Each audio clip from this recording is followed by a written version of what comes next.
Good afternoon, everyone. I'm Lucky Nagarajan with Geek in America. Welcome to DFI and Women in Deep Foundations webinar series. We're excited to bring this webinar series, Converting Crisis into Opportunities, Different Perspective. This webinar series is actually aimed to support and connect industry during the challenging COVID-19 time. Webinar is planned twice a month with speakers, panelists from different backgrounds discussing thought-provoking issues. I would like to thank DFI Women in Deep Foundations Committee, Mary Ellen, Teresa Engler, Carol Lenitzer from DFI. Special thanks to Karen Armfield with AKRF, Giselle and Joanna from Aecom, Sayantani from Langen, Arpana Sabu from WSP. They are from the New York City group for supporting and organizing these webinar series with me. Next slide, please. So I just wanted to go through the webinar attendee control panel. As you can see on the left side, you have the show in full screen mode icon that you can use. And also you can see the questions box in your control panel. So the questions box actually can be pulled out of the control panel also if you would like. Here is where you can enter your questions throughout the webinar, which will be shared with the speakers at the end of the webinar.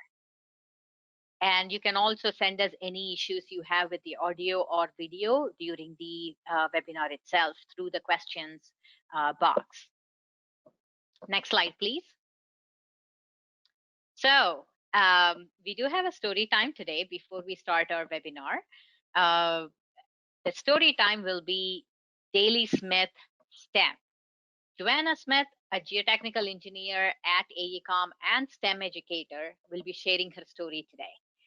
Where do I start when I say Joanna? I have known Joanna for the last 4 years. She's one of the most talented geotechnical engineer with many hidden talents, I should say. She's been influencing hundreds with the message to be all you can be. As an engineer, she has taught at various schools, has volunteered with Engineers Without Borders on the water project at the Missouni Primary School in Kenya, in the design of water tank structures and bringing clean water to Missouni community, as well as worked with the U.S. Army Corps of Engineers to rehabilitate the barracks and infrastructure in Ramstein, Germany. She has published papers in the field of engineering, ranging from high-capacity piles in urban environment to resiliency structures and rehabilitation methods and specifications after Superstorm Sandy. Joanna Smith daily mentors and is mentored by professionals in the field of engineering and education.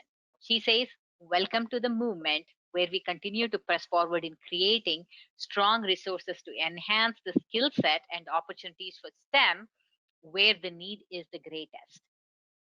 So the idea of Daley Smith STEM began when our founder, Joanna Smith, was told that her ability to teach concepts of science, technology, engineering, and math would create more engineers within her community. Growing up, she was told that she couldn't pursue engineering as a career. Seeing an opportunity to build a brand around creativity, creative cause-based STEM, she gathered up a team of educators and set out to create change. Let's welcome Joanna Smith.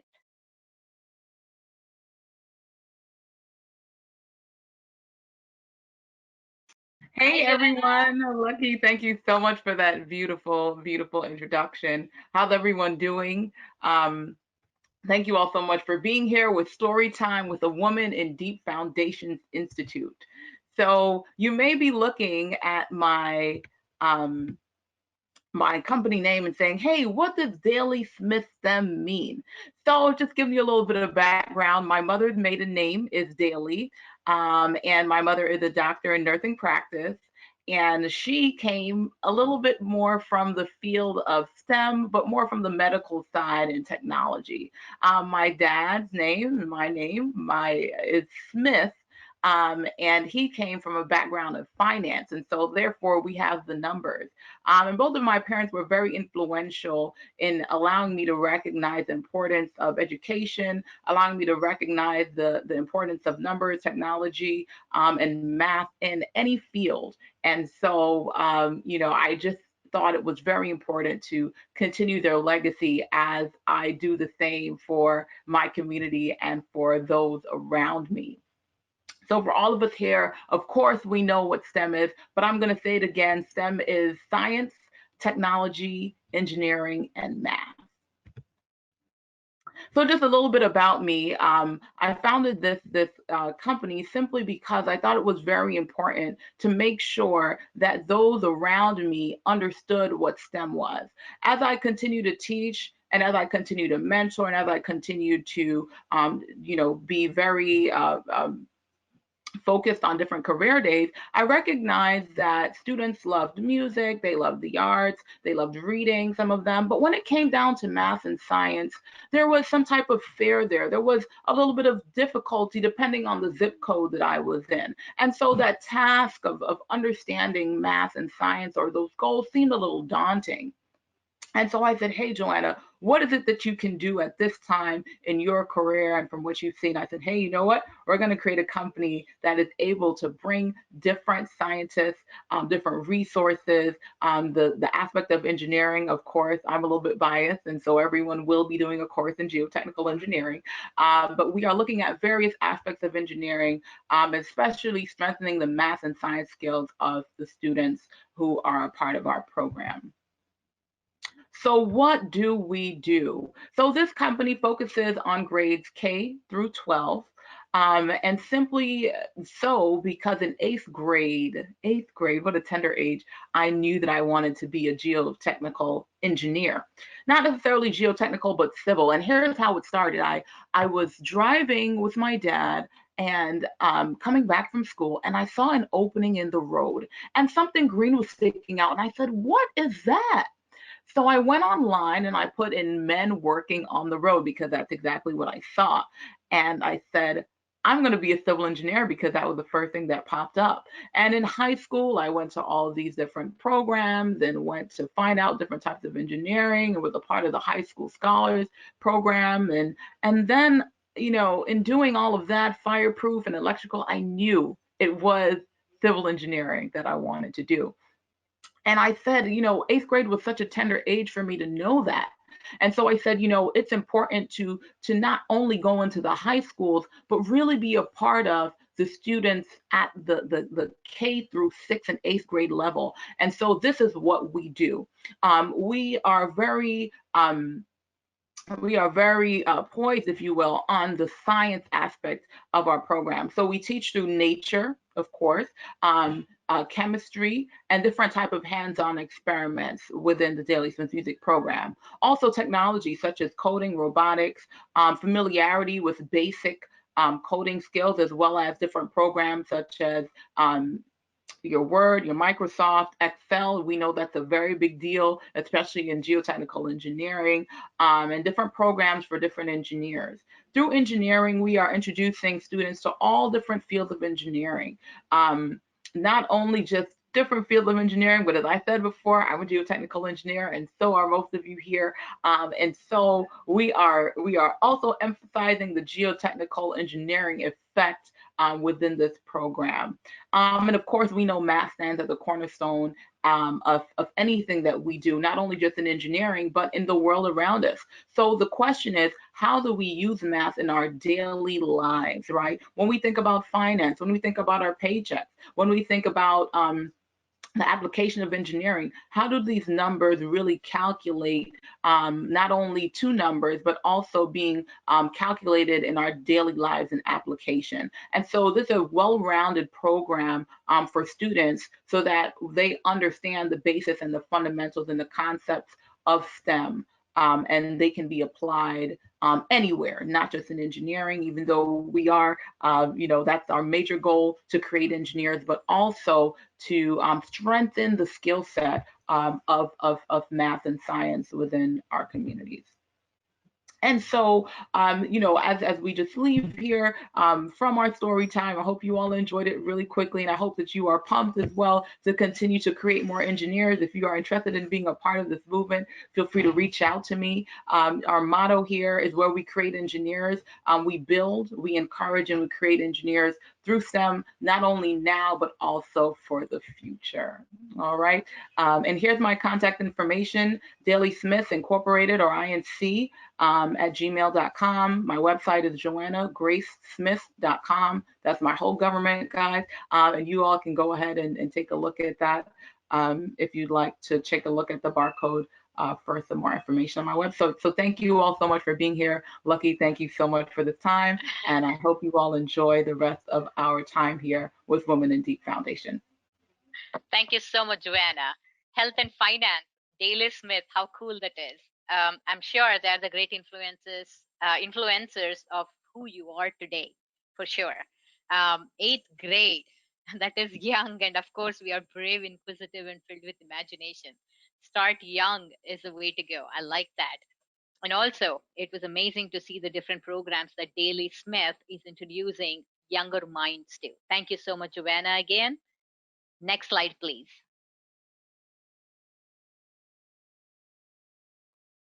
Well, now we are here to the main part of the webinar. We have Sayantani Ghosh introducing our speaker today.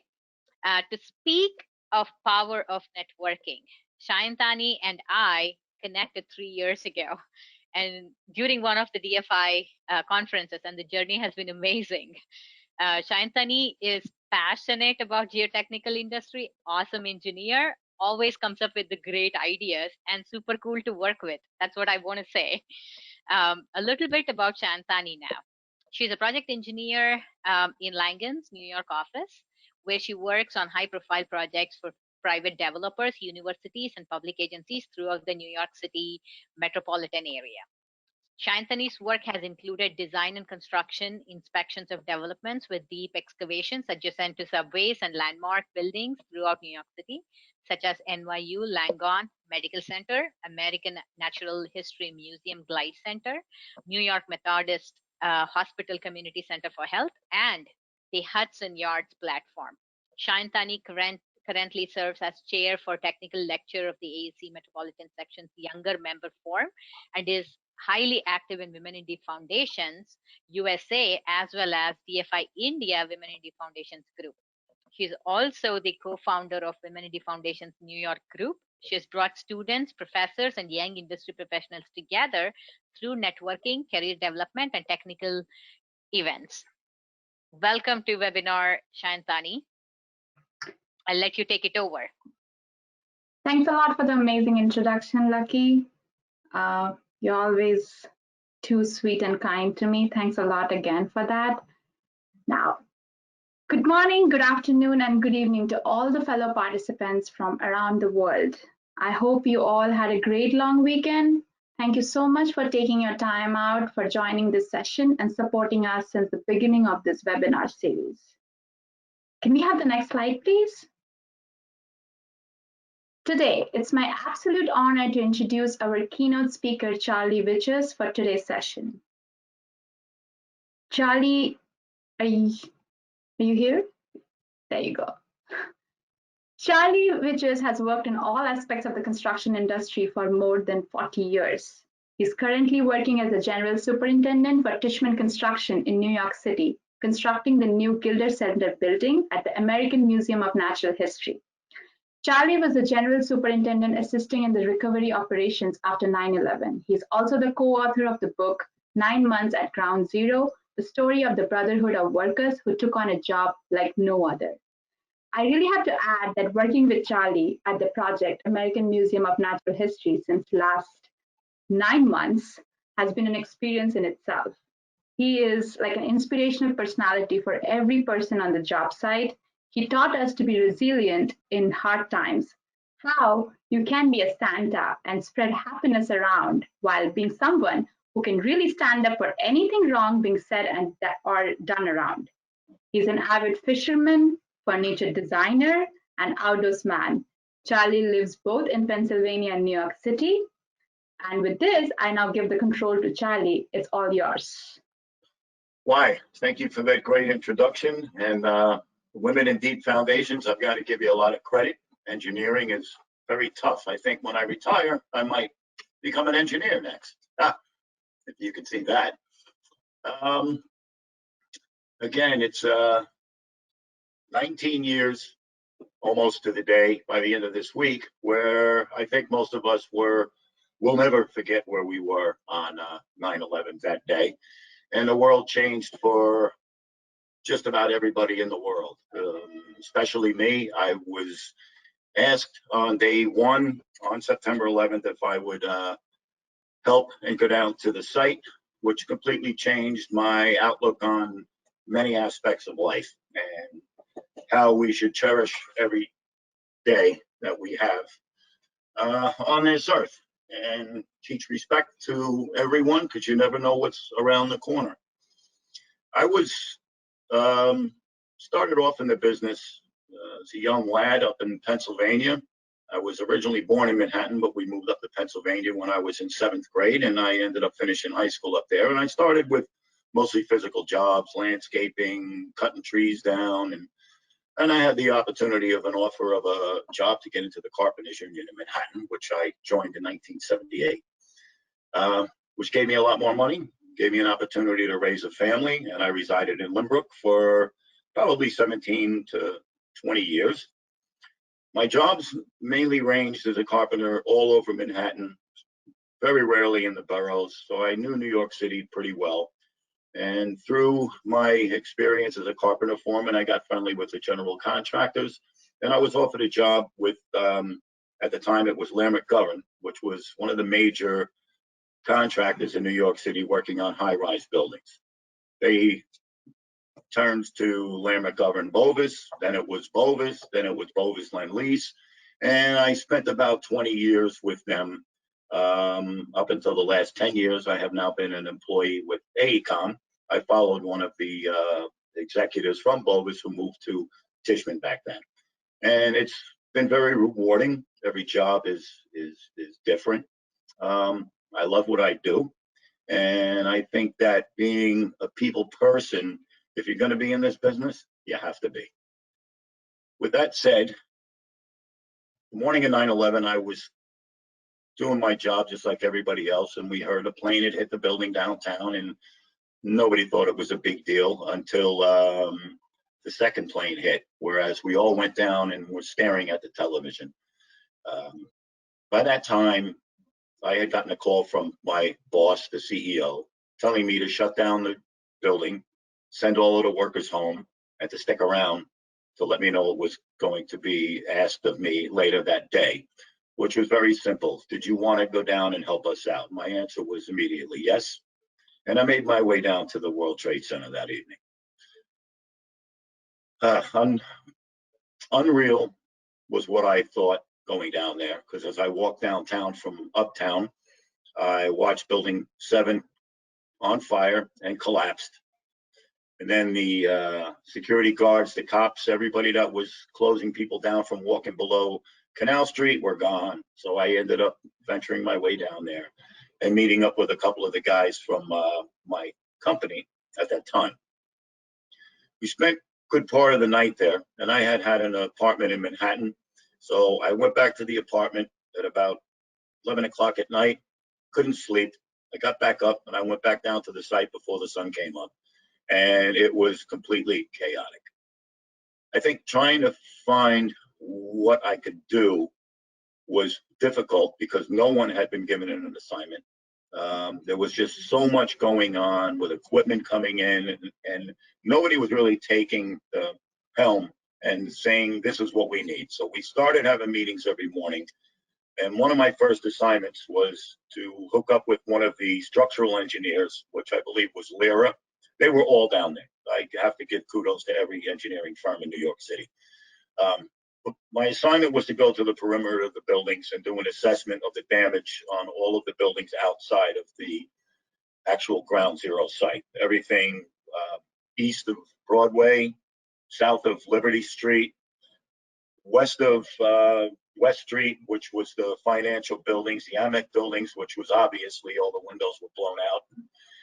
So the first couple of days I spent with an engineer, making records, taking pictures, and coming up with any type of a solution that would stabilize the building structurally, which was either tearing out slabs that had been compromised. I believe the Deutsche Bank had a 22-story gash on the north side of the building, where we went in and we did an assessment of what was damaged, and the engineers were drawing up drawings real time on a sketch pad and handing them to myself to take forward to the ironworkers and contractors that I would assign to get in there and start stabilizing some of these projects.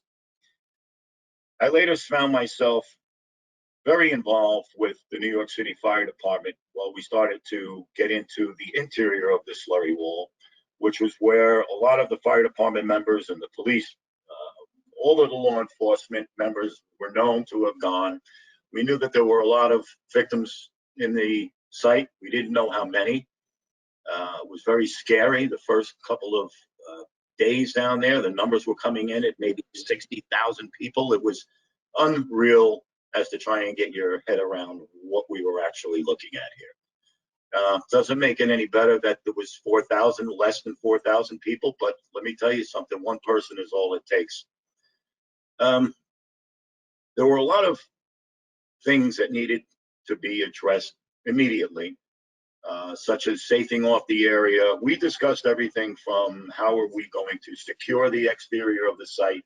The police department wanted to put up barricades and roadblocks, but at the same time, we were bringing in massive amounts of construction equipment from all 5 boroughs over the bridge. So the organizing of getting material into the site was a feat in itself. Just having the Port Authority police waiting for a 1,000-ton crane to come in through the Jersey Turnpike and get over the George Washington Bridge was like no permits needed, nothing needed, no one said no. It was amazing how everybody got together to really jump onto this site and get things going so that we could search for survivors and that we could recover. That was paramount. It was not easy dealing with a lot of the emotions down there. And I'm bringing that up simply because in this day of COVID-19 that we're experiencing now, I've noticed a lot of nervousness in people, a lot of frustration, to say the least. A lot of ad hoc decisions and arguments that are starting issues with people who normally don't know how to react to something like this. I learned my lesson down at Ground Zero simply by listening to all of the issues that were at hand. On one hand, we had the fire department looking to get into certain areas. We had the police department looking to get into certain areas. We had all of the victims' families that were concerned that we're not looking for their victims, which we were, but we needed to get down to the table and come up with a plan.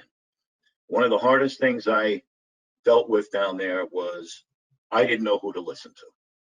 The DDC was in charge of the job, and that's the design and construction for Manhattan. They handle all of the New York City contracts and whatnot, and we were doing work for them, so they signed us into one of the 4 quadrants. That became an issue in itself, having 4 different quadrants being run by 4 different major contractors in New York City. So the left hand didn't know what the right hand was doing. We would have equipment coming in at hours of the night where other things were scheduled to be done. We were coordinating our efforts with getting water onto the pile by running pumps out of the river with the Rescue 1 squads from the New York City Fire Department. The logistics itself was pretty much full time. So what I did one night is I stayed back and I took an 8-foot by 4-foot whiteboard, similar to the board that I have behind me here. And I took the engineer's drawings that I had been given, and they were the original 1960s set of the foundation work for the original construction of the slurry wall. And I outlined the site, and I basically took all of the zones out of it. When we had our 7 o'clock meeting the next morning, I think everybody was surprised to walk into the double wide trailer and see that we had now a map to look at. And what I did is I created the site zone map with electrical duct tape. That was the only permanent stuff that went on there, and everything else was a dry eraser from that point on. We would just keep up with the daily activities, where we needed to get equipment, where we wanted to dig, staircases that we needed to get into. I had been a carpenter in the World Trade Center back in the late 70s and early 80s, so I had a very good familiar opportunity to remember all of the underground passages through the buildings, how to get to certain elevator shafts and different areas of all of the buildings down there. I guess it was just natural. I kind of became the go-to guy for the fire department up front. They wanted to know if I could get them equipment here, if I could get them equipment there. They knew where their fire trucks were buried in the site. So I kind of became the guy to sit down and ask questions and get the answers that I needed, find out what everybody's needs were. Everybody's needs needed to come first. That was one thing that was very hard. People were coming into my office at 6 o'clock in the morning, making demands, and I finally put my foot down and I said, the meeting starts at 7 when everybody's here. So that got everybody pretty much on the same page. Getting into digging out this site, this was previously a big SOE, which had been held back by tiebacks during the construction of the slurry wall when the Trade Center site was first built. When the Trade Center site was completed, all of the tiebacks were severed and cut loose, and the interior structural work in the 4 or 5 levels of the building were what kept the slurry walls back intact. Having all of the debris come down from the Trade Center, basically it was the debris that landed up against the slurry walls that kept them from collapsing further back into the site and inundating the site with water, which was the big problem that the engineers kept worrying about. It wasn't until sometime, I believe in late October, early November, where we noticed Liberty Street had opened up about a 2-foot wide crack in the street running east-west all the way up Liberty Street, and the slurry wall started to move in. That was tough because there was not a lot of debris naturally against the wall that was keeping it up. We were heavily involved in fire department recoveries and victim recoveries in that section of the site. And the decision came from the geotechnical engineers that if we didn't retain that wall, we were going to lose it and we would flood the site. So trying to explain to the first responders that they have to stop, and now we have to bring in trucks of sand upon trucks of sand, literally a few thousand trucks of sand, and drop it in the hole to keep the walls from falling down, was not an easy thing to do, but it was something that people understood. There's only one way to move forward, and I think that you need to know what the problem is going to be before you can come up with a solution. And not everybody wants to agree to what that solution should be, but I think you have to err on the side of caution. We didn't want anybody else to lose their life down there. We didn't want anybody to get hurt. It was just that kind of a site. And if you're looking at the slide that's on the computer now, these are photographs that I took sometime probably in late October. Of the one on your right is the impalement of the structures that came down from Tower 2 onto West Street. They were sticking right up in front of where the old hotel was down there. The one on your left is the south facade of what was left standing after the collapse of Tower 2. And I took that picture standing in the window at 90 West Street, somewhere up on the 18th floor. The photo on your left is the Winter Garden, which was between AMEC buildings 2 and 3. It was a major glass atrium, beautiful gathering area for people, and that's what it looked like when we got to the site. And as you can see, the crowds of people in there were not all law enforcement. They were not all first responders. One of the biggest challenges was having, I believe the initial numbers were about 6,000 people that came down to the site to help out, which got very chaotic because you had people in business suits with regular shoes on, people in sneakers. We didn't know what the air quality was. We were originally told that you didn't need anything, it was clean, and then all of a sudden that changed and you went into a full face respirators. Everybody had to shave their beards. So getting the site together was one of the most difficult things, is getting people out of there, and then starting to get accountability for the people that were there. The slide on the right side of the screen is our double wide trailer. And this is how my day started every day. And this is how my shift ended every day. It would be 7 a.m., a meeting in the trailer with up to sometimes 60 to 70 people. As you can see in the background, there are Port Authority police officers. There are New York City police officers. We had the fire department members in our meeting every day. The guy with his back to you was Jimmy Tully from Tully Construction, who had a massive amount of equipment and was, I can't even explain how helpful these contractors were. But there was representation from all of the general contractors from all 4 quadrants in our trailer every morning. And that's the way we discussed things and how we would continue to go about our business daily. And things changed. If you notice behind me, that's the whiteboard I was talking about earlier. Just a complete shot of the site, and people had the right to pick up a marker and go up there and say, I want to look in here. How soon can we get into this area? And I would discuss with the engineers about the stability of the structure there. They would send people down in the debris pile, actual structural engineers and geotechnical engineers, to decide how much water was in the basement. We had tens of thousands of gallons of Freon tanks down in the basement that needed to be taken out. These were all of the coordination efforts so that I could legitimately describe what the hazards were to the first responders, so that people would just stop going and doing what it was that they felt that they wanted to do, because somebody would have been killed. So I think it was very important that the organization got together in one room twice a day. And when I started my meeting in the morning, I would ask the very simple question to the law enforcement that were in the room. And that was, how many recoveries did we make last night? That was serious, because that was the only reason we were there. Anybody could have taken this site apart and demolished it in 4.5 months. There was no way we were going to give up searching for the recoveries of the people that had perished down there. I think we did a heck of a good job, because there were no fatalities from the construction crews or any of the people that were down there.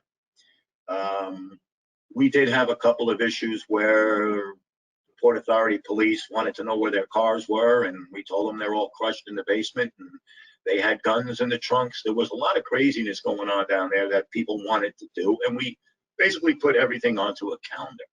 And we said, you can get into the B6 level on the northwest side in about 2 months, because we need to do A, B, and C in order to get there.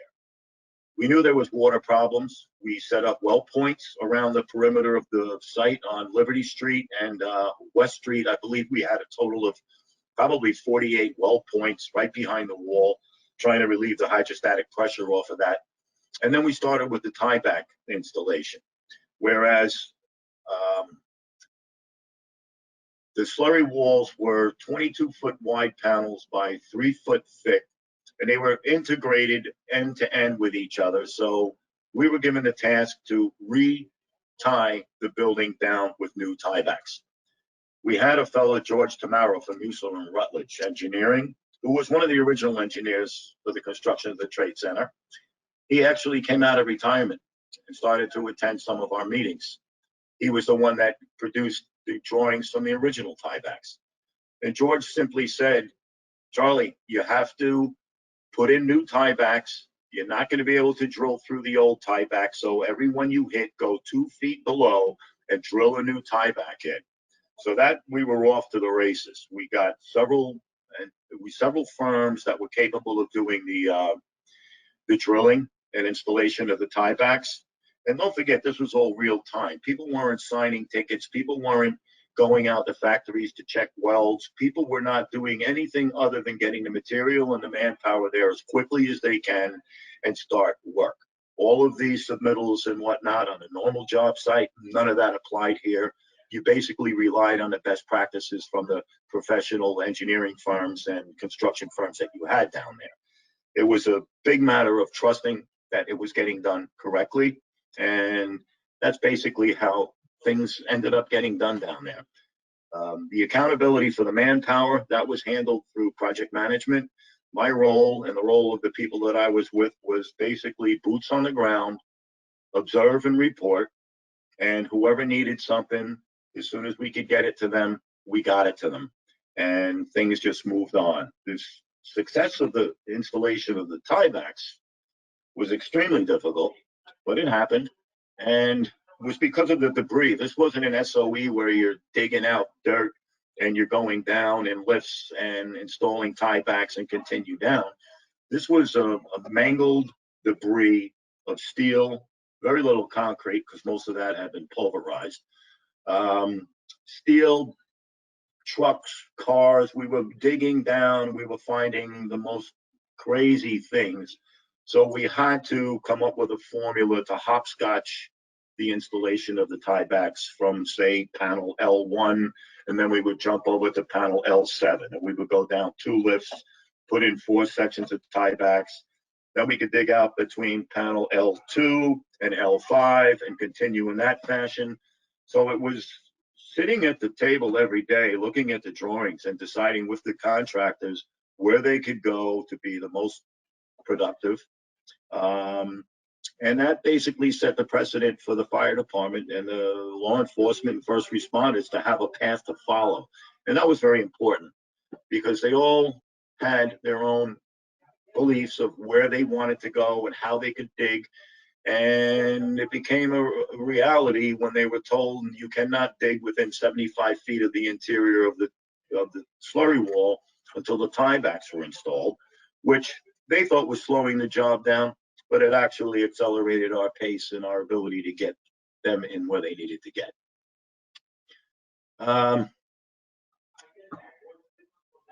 I don't know, I guess coming up with the 19th anniversary is very solemn. I will be reading names on the 11th for the victims' families. And I guess one of the best lessons I got out of this was when everything's up in the air and nobody has an answer, just sit back and listen. You'll hear everybody's concern and you'll be able to formulate a plan moving forward. I don't want to take up all the time, so I'm going to go back to Tanny, I guess. You can come on in if anybody has any questions. Wow, that was a great presentation, Charlie. I'm personally so touched by this story. We all have had our own struggles in the past few months, and we thought that's like the worst times. And human beings are definitely more resilient than we think we are.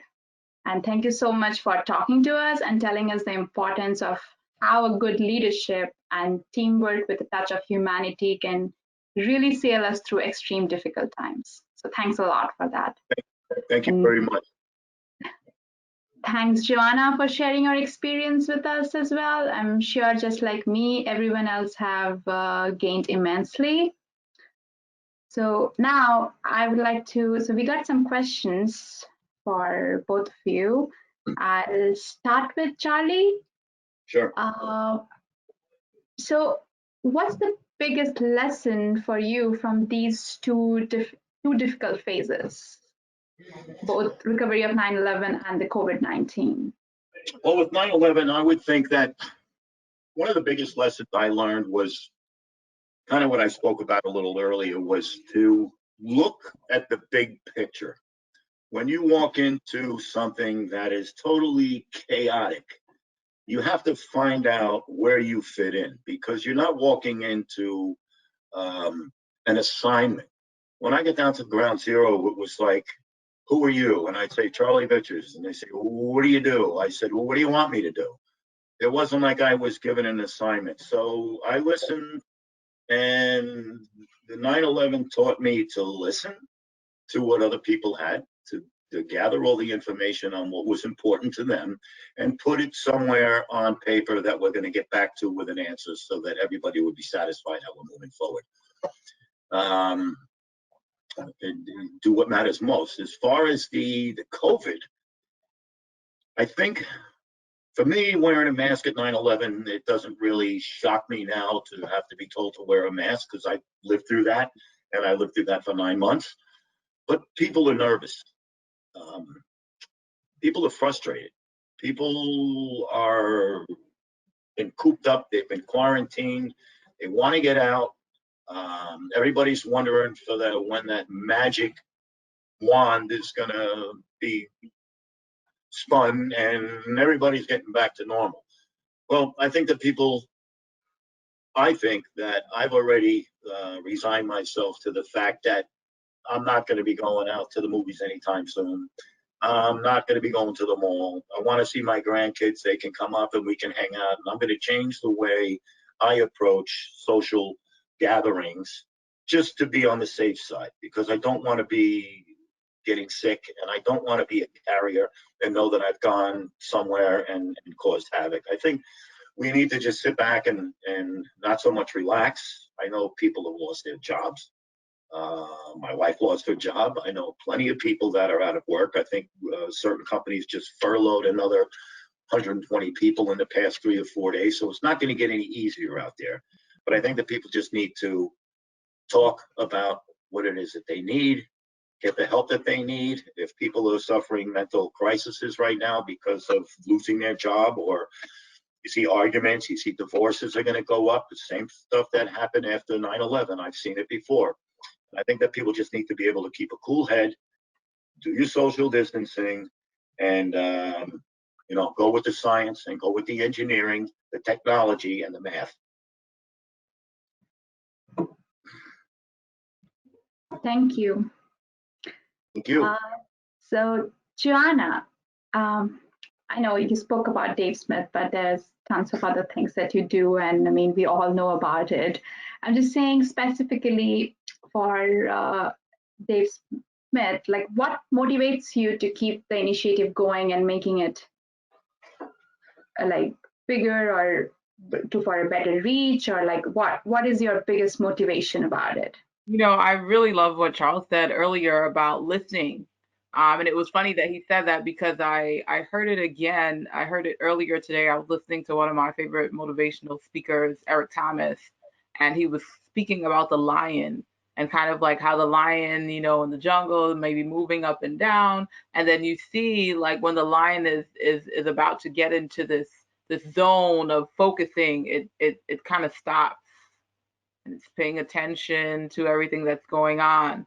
And so I think for me, listening with my ears, yes, but also with my eyes, all of my senses, really being aware of what's going on in our communities, what's going on in different locations, especially STEM wise.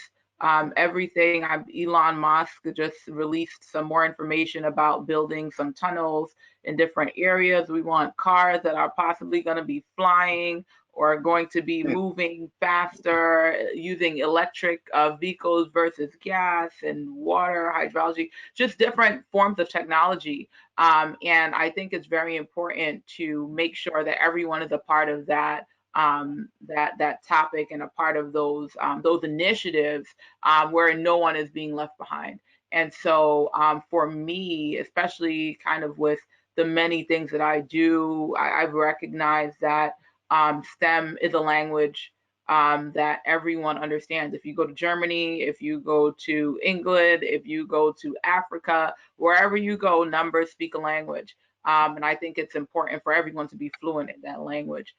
Music speaks a language, right? And being able to play or to read sheet music, I speak about this often. Music is very similar to math. They're interconnected, right? The numbers and the letters, almost like an algebra, right? You move X and it equals something else. And so these things are applied to various things. When I love to have fun. So I know Charles goes fishing. Maybe he can tell us a little bit of, how long that pole is, how far you have to throw it, how much time you wait for the fish to come. I don't know how you scale it.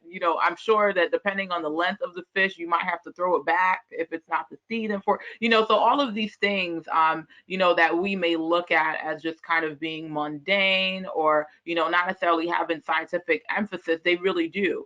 And it's things that we do every day, especially our hobbies. I know a lot of people love to have fun. I love to have fun. And I also love the academic part, but it's really about gelling both of those things together, especially within different zip codes, to let everyone recognize, hey guys, this is not as hard. This is actually pretty easy. And if we present that in an unconventional way, that's not just like 5 times 5 is what, you know what I mean?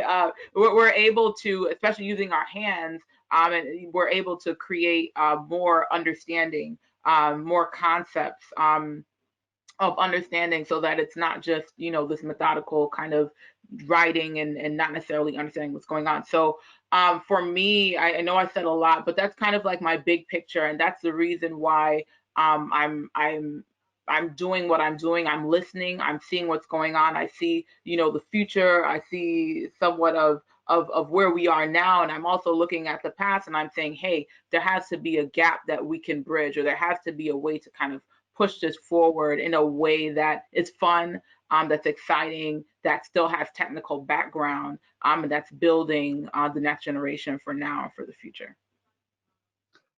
Absolutely. I think what you said, like all these different ways, like instead of just teaching, like just as you said, 5 + 5, 10 or something, it just helps it's very important to develop a analytical view about real situations. Like I think everything we are talking is about like practicality or the real application, and these are all like interlinked. Absolutely. So the next question is for Charlie. In your 40-year experience, like I know we just spoke about the recovery of 9/11, and I worked with you with all the, like I would say, a great project recently, American Museum of Natural History Gilder Center. But what is the most challenging project for you that you have worked on throughout your career? The most challenging project, I don't know, 40 years, that's pretty Is tough. something that you think is the most, like maybe we are thinking like this is the most, but maybe something that we don't know, and you have something that's most challenging on your part? Most of I would say that yes, my being the general superintendent at Ground Zero was the most difficult, simply because it didn't come with a plan. Most of the jobs that I've done in my 40 years with high rise, I have a full set of drawings. I've got project management. I know where the materials are coming from. Every job is different. They're all exciting. But that would have been, to me, the most difficult, besides from my own personal experience. After 9/11, I joined a group called the New York Says Thank You Foundation. And we traveled around the country building after tornadoes. And one of them was a challenge. It was 4 Boy Scouts out in Little Sioux, Iowa Falls, in North Dakota or South Dakota, where 4 Boy Scouts had been killed during a weekend of first responder training when a tornado came in and ripped this place apart. They asked me if I would go out there and lead a team to go find trees, to build a lumber mill, and build a chapel in memory of these kids. So that was a challenge. That was, and it was a lot of fun to do it, but at the same time, I was drawn back to the opportunity came out of a crisis. Which you have to turn everything bad somehow back into new. So rebuilding on this piece of property where these 4 boys had died, which was a shelter that collapsed, and putting up a church was an incredible feeling at the end. Just meeting with these boys' parents and seeing them smile. It's not difficult, it's more wonderful. But those are difficult jobs when you have a lot of emotion involved. most of the jobs that we do, Tanny, you know as well as I do, we get emotional when the truck doesn't arrive on time or the concrete's running late. I get it, but that's not the end of the world. We can get a new truck. um, yeah, No, no, Ground Zero was definitely the most challenging experience of my life. that's exactly why we need to hear you, so that we don't get like crazy when in situations like this, that this is the end of the world, the end of the project, and you know, something like that. So this is exactly why we need to know. Cooler heads prevail all the time. And so I know with, you know, like I think with my generation or our generation, like this is really honestly the first like real crisis time that we are witnessing. And I hear, like, you know, because I've been in my past few months in a lot of like in my attempts of mentoring like students or young professionals who are like in US or India or like other places. So there's a lot of like scare about the career future uncertainties. Is there like I know we spoke a lot, it's around, but is there like a simple message that you want to give them? Like, because throughout your life, having seen all this, is there like a message that you want to give everybody, including me, that because with all the fear, with all the uncertainties, with everything? Yeah, I would say that for the young engineers and people coming into new careers, you have to approach every project with, number one is your own safety and the safety of your family in mind when you get up and go to work every day. You want to come home at the end of the day, no matter what happens, who yells and who screams, it doesn't matter. You want to do the best that you can with your job. With that, when you're faced with a major dilemma or a sudden issue, you have to be able to communicate with the people that you're with. You can't just stomp your feet and run out of the room or throw a stick through the window. You have to be able to say, what is the problem? Because you're not going to come up with a solution to any scope unless you understand the enormity of it and how bad is this. You know, today things are especially different when it comes to people's personal feelings just through all of this COVID. You don't know if you want to cross the street and go into that deli. You don't know if you want to get on the subway. You don't know who the Uber driver or where he's been this weekend. So there's a lot of anxiety out there. But the thing is, don't let the anxiety and the frustration get to you. Just keep a clear head and know that this is all going to pass. And, you know, be kind to the people that you meet. They're all going through the same thing. And when you see somebody blowing off steam, that's probably just what they're doing because they don't know how to handle the frustration. So communication is key with your family and your friends at this time. You know, don't clam up and go into, you know, become a hermit in a cave, but communicate a lot more with the people that you're with. And I think you'll find out that you're not alone. Everybody's nervous here. It's not just the young kids coming out of school. I have 12 grandchildren. I worry about them. My daughters are both pregnant. I worry about them. You just got to keep a clear head and make sure you're communicating well with everybody. Thank you. That was a great message for sure for all of us. Thank you. Joanna, tell us, how can we all get involved in your amazing project? Oh, awesome. You can. What's the way that we all can, you know, I'm sure like me, there's so many who are so motivated by just seeing you, but how can everybody get involved, or like how do we help out with this project? Oh, sure. So you can contact me shortly at my email address, Daley Smith inc@gmail.com. And what I am doing right now, I'm arranging different sectors of engineers to give just mini presentations, something that has a little bit of technical background in there to some of the students, in that we are doing everything virtually right now. But that's pretty much where I am right now.